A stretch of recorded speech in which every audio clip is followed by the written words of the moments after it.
In less than a month, you will decide who will be the next mayor of the Glass City. And tonight, some residents in a West Toledo neighborhood got to hear the candidates' plans firsthand.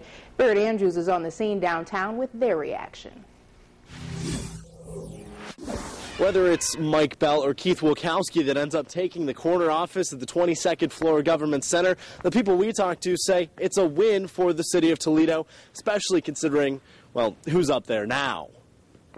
It seems great to have two people who are sensible, who will not be on the front pages of tabloids in the country because of the crazy things that they said. Yeah. Okay, so ignoring the grass is greener approach, the folks we talked to out at the Blessed Sacrament Neighborhood Center told us the promises, plans, and proposals they heard from independent Mike Bell and Democrat Keith Wilkowski were promising. I thought both of them were very impressive, and it's a very refreshing, having dealt with the administration for the last 8 years, it's very refreshing to have two very qualified candidates. I think that they're both good men, and I think that Toledo would be well served by either one of them. Taking questions from Councilman Tom Winooski, the two addressed people's concerns. The one thing that took precedence with the audience members we spoke to, jobs.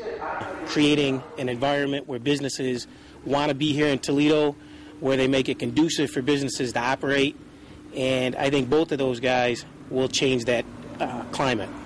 But even though they might be good choices, it doesn't mean tonight's town hall meeting was perfectly satisfying. You know, always when you listen to these political discussions, you hear somebody who takes the question and doesn't answer, they dance around it, and I think both of them did that to some extent. So. And that's why it's so important to learn exactly where the candidates stand and ask them some questions before you decide on November 3rd. We're on the scene in front of Government Center downtown. Barrett Andrews, Fox Toledo News. First to 10. All right, thank you, Barrett. And we have the perfect opportunity for you to ask those questions together with the Toledo Free Press. We will be hosting a mayoral debate Wednesday with candidates Keith Wilkowski and Mike Bell. The event will be live from 5 until 6 at the University of Toledo, and we want your questions. Send them to us right here. You can go to our Facebook page or our Twitter account. You can also shoot us an email to news@foxtoledo.com.